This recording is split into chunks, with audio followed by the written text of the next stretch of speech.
एक समय की बात है। जापान में एक बहुत ही प्रसिद्ध बौद्ध सन्यासी हुए जिनका नाम रिजाई था। रिजाई दुनिया के शोर शराबे से दूर एक जंगल के पास एकांत में अपनी कुटिया बनाकर रहा करते थे।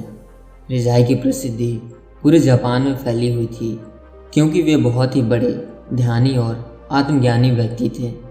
एक बार जापान का सम्राट रिजाई के पास आता है और कहता है, मुनिवर, मैं हमेशा ही बहुत अशांत महसूस करता हूँ। मेरे मन में एक उथल पुथल मची रहती है।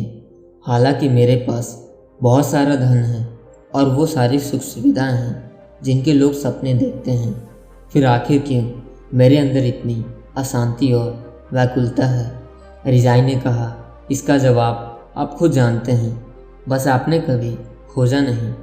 क्या आप एक प्रयोग करेंगे जिसके बाद आपके जीवन में किसी प्रकार की कोई अशांति और व्याकुलता नहीं बचेगी? यह सुन सम्राट उत्साहित हो गए और बोले, बताइए मुनिवर, क्या करना पड़ेगा मुझे?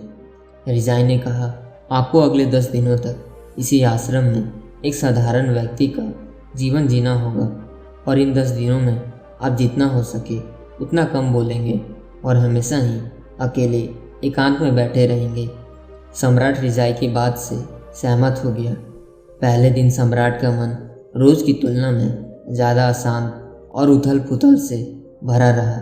उसके मन में हजारों प्रश्न उठ रहे थे और साथ ही आश्रम के एक साधारण से जीवन में वह असंतुष्ट महसूस कर रहा था। लेकिन रिजाई के कहे अनुसार उसने पूरे दिन एक भी शब्द अपने मुंह से नहीं निकाला और चुपचाप एकांत में बैठा रहा। रात होते होते उसे एक अजीब सी खुशी का अनुभव होने लगा। उसके अंदर की बेचैनी कम होती जा रही थी। अगले दिन सम्राट एकांत में चुपचाप बैठा हुआ पौधों, फूलों, पत्तों और आकाश में उड़ने वाले पंछियों को निहारता रहा। आज जिंदगी में पहली बार उसने महसूस किया था कि उसके आसपास की प्रकृति कितनी खूबसूरत थी। वो पूरी तल्लीनता के साथ दिन भर प्रकृति को देखता और महसूस करता रहा। इसी तरीके से 3-4 दिन बीत गए। अब तक सम्राट के मन की सारी भागा दौड़ी, सारी उथल पुथल शांत हो चुकी थी। 5वें दिन की सुबह सम्राट एकांत में जाकर बैठा तो कुछ देर बाद ही अपने आप ही उसकी आंखें बंद हो गई और वह ध्यान में चला गया। वो पूरे दिन आंख बंद किए बैठा रहा और गहरे ध्यान में उतरता गया। कोई शब्द नहीं, कोई चिंता नहीं। सम्राट अंदर से अनंत शांति और आनंद से भर गया था। अपने बाकी के बचे हुए दिन ध्यान में गुजारने के बाद सम्राट रिजाई के सामने उपस्थित हुआ। उसने रिजाई को झुककर प्रणाम किया और बोला, मुनिवर, मुझे जवाब मिल चुका है कि आखिर क्यों मेरे अंदर इतनी उथल पुथल है। आखिर क्यों मेरा मन इतना अशांत और व्याकुल है। रिजाई ने कहा, बताओ मुझे, क्या जवाब मिला तुम्हें? सम्राट ने कहा, मैं ज़रूरत से अधिक शब्दों का प्रयोग करता था। अपने लोगों के साथ दिन भर बेमतलब की बातें किया करता था और फिर अकेले में ही उन्हीं बातों के बारे में सोचता रहता था, जिसकी वजह से मेरा दिमाग बेचैन और अशांत रहने लगा और इसी के साथ मेरा शरीर भी।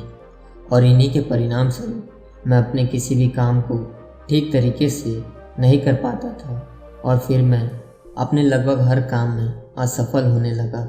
और इस सफलता की वजह से मैं और भी ज़्यादा उदास और क्रोधित रहने लगा, जिससे मेरा जीवन एकदम नीरस हो गया था।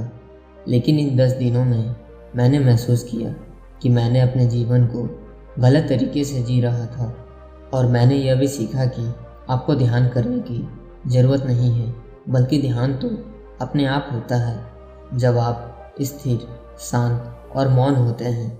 पिछले कुछ दिनों के ध्यान के दौरान एक चीज़ जो मैंने सबसे पहले सीखी है वो यह है कि किसी भी इंसान के जीवन की सबसे महत्वपूर्ण घटनाएं उसका खुद को जानना है। यह सुन रिजाई ने कहा, केवल आप ही नहीं बल्कि दुनिया के ज़्यादातर लोग ज़रूरत से अधिक बोलते हैं और ना चाहते हुए भी अपना जीवन बर्बाद कर लेते हैं।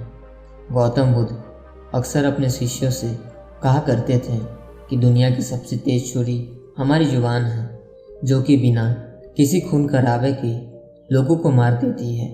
हमारी भाषा और शब्द हमारे हथियार भी हैं, जो हमारी कमजोरी भी। अगर सही सोच के साथ सही समय पर सही शब्दों का उपयोग किया जाए तो यह इंसान को सफल बना देता है। लेकिन अगर शब्दों का ये खेल उल्टा हो जाए तो ये इंसान की ज़िंदगी को नर्क भी बना सकता है। एक बार गौतम बुद्ध से उनके एक शिष्य ने पूछा, गुरुदेव, आप ज़्यादातर समय मौन क्यों रहते हैं? बुद्ध ने कहा, क्योंकि मौन में मैं अपने अंदर के परमात्मा को सुन पाता हूँ। मौन खुद के भीतर उतरने की पहली सीढ़ी है। मौन हुए बिना खुद को जान पाना असंभव है। खुद को जानने और समझने की पहली शर्त यह है कि आप मौन हो जाओ। ज़्यादा बोलना दिमाग को अवस्थित कर देता है, जिससे हमारे मन पर हमारा नियंत्रण समाप्त हो जाता है। जो लोग ज़्यादा बोलते हैं वो कभी भी केंद्रित नहीं हो सकते। अगर आप केंद्रित नहीं हो सकते तो आप जीवन के सत्य को नहीं समझ पाओगे। इसके बाद रिजाई ने अपनी बात समाप्त की और सम्राट अपने महल वापस चला गया। दोस्तों, आपने भी कई बार ध्यान दिया होगा कि जो लोग ज़्यादा बोलते हैं वो अक्सर ही लोगों के बीच हंसी का पात्र बन जाते हैं, और जो कम बोलते हैं वो अपने शब्दों पर अडिग रहते हैं। लोग उनका सम्मान भी करते हैं और उनकी बातों पर भरोसा भी करते हैं। जो ज़्यादा बोलते हैं वो अपने विचारों के पक्के भी नहीं होते। उनका दिमाग अस्थिर होता है, और एक अस्थिर दिमाग वाला इंसान किसी भी काम में सफल नहीं हो सकता। अगर एक इंसान ये जानता है कि उसे कब, कहाँ और किस बारे में बात करनी है तो ऐसे इंसान का व्यक्तित्व बहुत ही आकर्षक बन जाता है और वो जो भी करता है उसमें सफल होता है। और दोस्तों, मुझे पूरा भरोसा है कि इससे हमारे जीवन में सकारात्मक बदलाव ज़रूर आएगा, और हो सकता है कि आप में से कुछ लोग उस सम्राट की तरह खुद को दोबारा से खोज लें। धन्यवाद।